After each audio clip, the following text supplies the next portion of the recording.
Hey, what's up guys? It's Tom from Back as Dad, and today I want to do a video on an infiltration deception. It's more of a playstyle guide, so not necessarily a complete overview guide of the spec. And so what I want to do is just walk you through what my playstyle is, the gear I use, the tactical, the implants, the talents, everything that I pick, and I want to show you how I do this. And the reason why I think this is important, or why I think it's cool, is right now it seems like deception and infiltration have a lot of different ways you can play the spec, right? And just to get this out of the way, first of all, this is just about my preferred playstyle. So if you want an overall view or guide, this isn't necessarily it. This is just the way I like to play.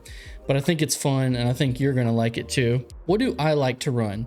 I know some people are running the AoE on Force Breach, which can get you some insane high numbers in the course of a war zone, especially maybe like on a Void Star where everyone's stacking up. You can get some insanely high damage per second numbers at the end of the match, and that's fun. That's a fun play style, right? There's no ranked anymore, so I know a lot of guys probably like that. They enjoy that play style in war zones, right? You have two cloaks, which is probably the arena meta. You have Awakened Flame that has the dot on it, and then you have Blade of Elements. And my entire build runs around using Blade of Elements, stacking as much crit and crit chance as possible to absolutely delete players' health bars, right? And so that is my play style, and it's a philosophy I like to use. Maybe a person used to play WoW arenas, you want to, especially if you're playing in a burst comp, like a sub-rogue comp, you really focus on those burst windows. And so that's what I try to do. I'm getting hits like 140k around there. I think it's just a different philosophy, right? You can either eliminate your opponent quickly, or you can play that meta game of getting the highest damage per second at the end of the round, which I'm not as concerned with, maybe because I'm not as talented as some of those guys. Because look, to get 15 or 16k on deception is really, really tough. You got to be picking the right fights in the fight all the time. And then also your APM has to be high. So you got to be a really skilled player. So mine has a little more forgiveness. It's more of a fun play style, but that's enough of. Let's get into it. Here, let's switch over into game and let me show you guys what I'm talking about. So as you can see here, I'm going to have everything on the screen where you can see all the, my talents I pick, the tactical, all of that. Let's start from the top. So like I said, Blade of Elements. And I'm going to kind of run through this. Like, I'm not doing math equations when I do this. I'm just a casual Warzone player now. I'm just looking at, hey, what gives me the most crit and what gives me the most crit chance, especially on Vaulting Slash. And so that's what I'm doing. So if you look here, the crit chance of Vaulting Slash is increased by 50% per Clairvoyant stack. Critically hitting with Clairvoyant Strike reduces the cooldown of a Vaulting Slash by 1.5 seconds. So that's less important. The more important is you're stacking 50% per Clairvoyant Strike, Clairvoyant stack, which you can precast with Whirling Blow, as you can see in the little rotation opener I have over there, which is what we're going to look at. And then I'm also running Shadowcraft package. So Shadowcraft package, using Shadow Stride from Stealth grants Shadowcraft, increasing your crit hit chance by 100% for 6 seconds. So again, stacking your crit chance. After that, what I'm doing is I'll go to my talents over here. Let's see, this Penetrating Slash pick right here basically increases the armor pin and crit chance of Vaulting Slash by 20%. So excuse me, it does improve your crit chance as well, plus your armor pin. Let's move up to, here we go, Vision Engine. Clairvoyant stacks built by Clairvoyant Strike increases your crit chance by 10% per stack. So again, stacking more crit chance with, your Clairvoyant stacks. Another thing it's not like integral to the build, but I like it, is, let's see, dealing damage with Shadow Strike from Stealth stuns the target. So it kind of sets up your Vaulting Slash. They're stunned. So unless they want to stun break it, that's good getting into it. And then the other really important one, Critical Augur. So this is going to make it when you use your Force Potency that gives you your 3 stacks with a high crit chance, increases the force critical chance of your direct attacks and heals by 60%. So what this ability up here does, Critical Augur, is it also makes your white damaging abilities or your non-force abilities take advantage of those stacks that you gain from Force Potency. So that is kind of where everything comes in. And like I said, I didn't do the math. I didn't calculate all this up. I just looked at the abilities that jump my crit through the roof, my crit chance, and I go hit stuff and people go bye-bye. They get global. Let's go ahead and look at my gear. So as you can see here, I have put absolutely everything in crit, right? All my augments are critical augments. All my, enhancements, except for the alacrity. I do have the first threshold of alacrity, right? So I can get the GCD bonus. So that's what you're gonna wanna do. No accuracy at all, no mastery, augs, none of that. It's just all crit. And so that's what you're gonna do. Let's take a stroll over to the dummy and I'll show you how this rotation works. And it's less of a rotation and more of an opener because you're gonna wanna try to reset every time you do it. So let me show you what I do. Precast Whirling Blow 2 times, right, to build the clairvoyant stacks that boost my crit. I'm gonna go stealth. I'm gonna pop force potency, which will give me 3 stacks of 60% crit on those abilities. And then, however, I'm going to use white damage abilities that will benefit from those stacks now with the talent that I took. And usually I will Shadow Stride in to get the Shadowcraft crit bonus. I will Shadow Strike. It does stun the target from stealth, which is nice. Then I will go into the Vaulting Slash, which is the absolute big hitter. And then I will Shadow Strike again. Usually it hasn't got the proc yet for, the reduction in force cost, but I don't care because it's my next biggest hitting ability. And I want to use that last force potency charge on Shadow Strike instead of, a force breach or a psychokinetic or something like that. After that, I'm going to do force breach, spinning strike, and then psychokinetic. Just after lots of testing, it seems like to me those in that order, force breach gets the most damage, followed by spinning strike, then psychokinetic. And then I have reset here. And I'm going to show you what I mean by reset, and I'm going to go over some clips so you guys can see this in action. Anyway, let me show you guys on the dummy real quick. So I'm going to, of course, hit my whirling blow twice to stack. I'm going to go stealth, potency. I'm going to Shadow Stride in to activate Shadowcraft, Shadow Strike, Vaulting Slash 114, Shadow Strike 99. Then I'm going to go breach. Then I let the stack of spinning strike fall off, so I didn't get that. But as you can see, I think it was like a 78k Shadow Strike off the bat into a 114 Vaulting Slash into a 99k Shadow Strike again. So after that, I mean, they have less than half health probably, and they're panicking, right? And so let me show you one more time on the dummy. Precast. Your clairvoyant strikes, you see them building right there every time you cast Whirling Blow. Just cool that you can do that out of combat. Stealth, force potency, Shadow Stride, Shadow Strike 75, Vaulting Slash 115, Shadow Strike, breach 60, spinning strike 47, and 40k ish on the psychokinetic. Pretty cool. All right, let me show you one more time. I'm gonna go through a little faster. All right, let's precast.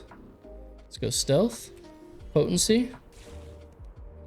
My Shadow Stride's not on, but it's about to be here. All right, stealth, Shadow Strike, vaulting, Shadow Strike, breach, spinning, psychokinetic.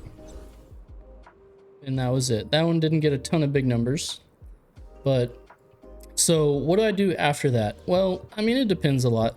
If it's a big team fight and someone's low, I'll just obviously stay in the fight, right? And then just your priority system comes into play, right? You're getting your procs of psychokinetic, you're building your stacks off force breach, where you can get your force breach up. You are hitting potency when it comes up, and you're kind of just running through Vaulting Slash, obviously off cooldown, Shadow Strike when it comes up. So the drill, with your priority system on that. So that's no big deal. So that's one way I'll do it. Another way, let's say we get the kill on the first target. A lot of times after that first target goes down, then you're not in combat anymore. And so you can go stealth and you can reset this process because your potency will reset whenever you disengage and go stealth, right? And so at that point, you're just waiting for Shadow Stride to come off of cooldown. But if you got the kill within a certain amount of time, Shadow Stride will already reset. So that's what you want. Or I will just use my Force Cloak, right? I like to use my Force Cloak offensively, so I don't really save it for defense in war zones. I can, you know, in arenas, I know it's more important, which is why a lot of people run 2 cloaks where they can disengage and heal up and get back in the fight, kind of a thing. But I always use mine offensively, so if I get it, I hit a target, they're really low, they pop defensives, and maybe they've started attacking me, I will use Force Cloak to get out of combat, to reset myself, then go hide, heal up, you know, and then hit the rotation again. So let's do it one more time, and then after that I'm going to jump into some clips and show you guys kind of how different situations play out in the war zone. So precast, potency, stride, strike, vaulting,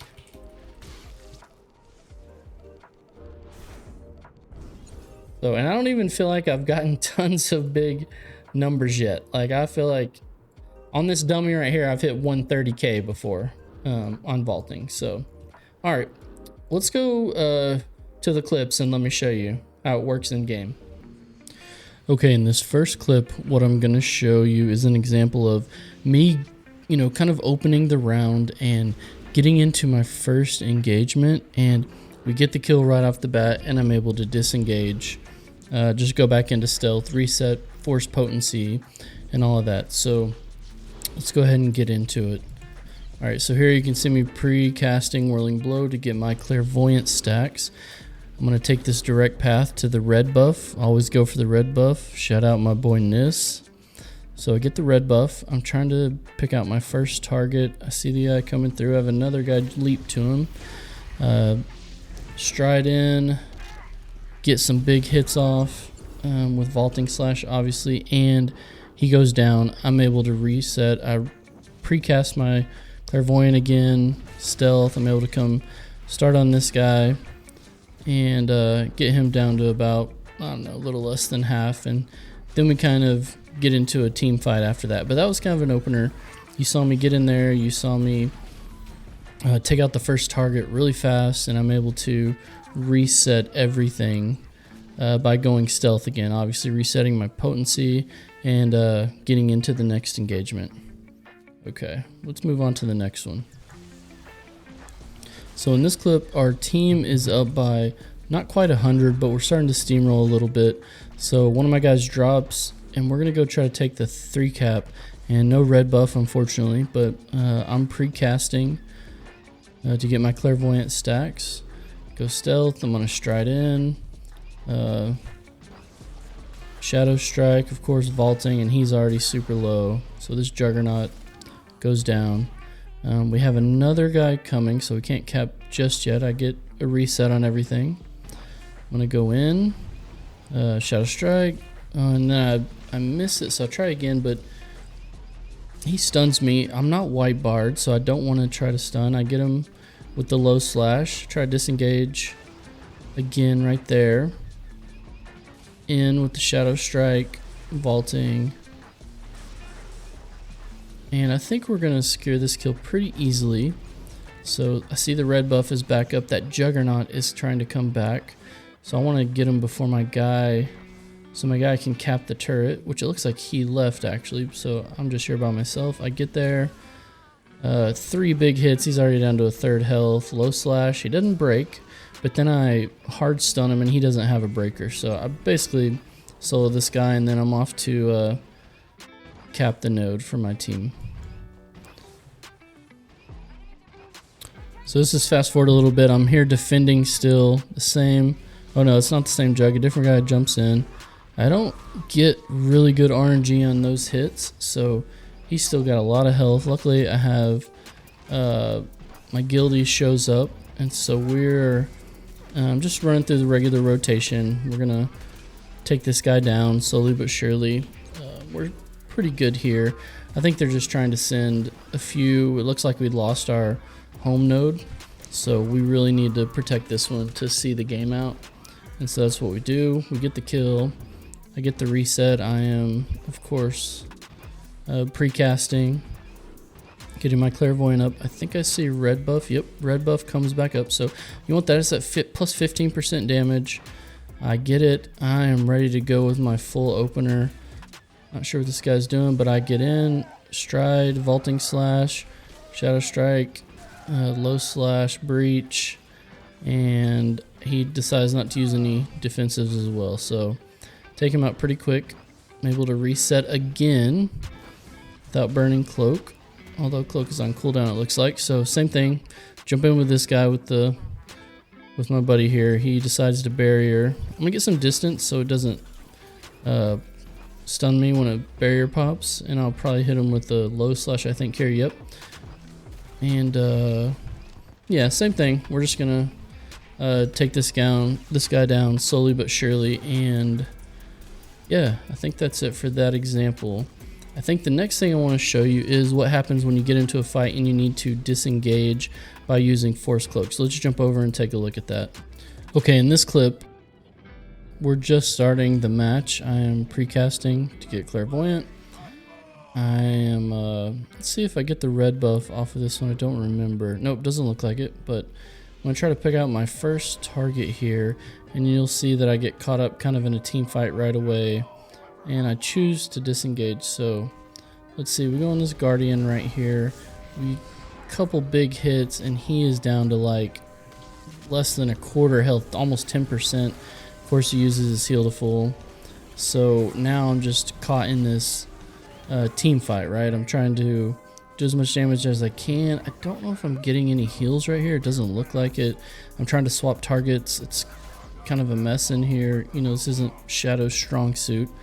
To be in the middle of a fight with our defensives and how, you know, squishy we are. So that's when I pop force cloak right there and I get out of there, and I want to come heal up. Of course I'm still in combat for some reason, even though I have resilience on my force cloak. Good job. But anyway, it finally gets me out of combat. I'm over here. I'm going to heal up, and I'm going to try to get back in the fight. I see the red buff over here. Again, you're going to hear me say that a lot. I go for the red buff, get the plus 15% damage, and I see a guy that's camping the ball, so I'm gonna go try to take him out before they score. So I get there, vaulting slash for 114. I mean, with 3 hits he's down to a quarter health. It looks like I decided to break it. I was white barred, so I mean I pretty much solo this guy. Rip. No more, you know, solo kills in the end of the match. But anyway, so that's how that one worked out. You saw that I disengaged with force cloak and got back into the fight. Looks like my guy's in trouble over here. I don't know if I can get there in time. No, I cannot. So I'm gonna hit this guy. Another quick cleanup for my team, and I can reset, get the red buff, and get back into it. Okay, in this last example, this is just an example of sometimes you just got to stay in the fight. You know, you're not going to be able to reset the opener all the time. And so I go over here. I see 2 guys really low, so I want to try to take both of these guys out if I can. This one guy is trying to wait to get out of combat. I'm able to finish him really quick. I think I'm going to sneak away right here without this guy noticing me, but I can't. So I reset with Force Cloak. And now, I mean, I'm just stuck. I have no way to reset. I need to try to kill this guy as fast as I can.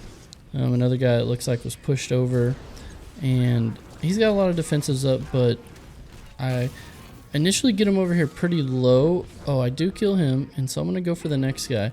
And here's a quick tip. I try to position myself in between him and the wall right around here. I think he's gonna knock me back, so I don't want to go super far on the knockback. And yep, he knocks me into the wall, so I'm still close to him.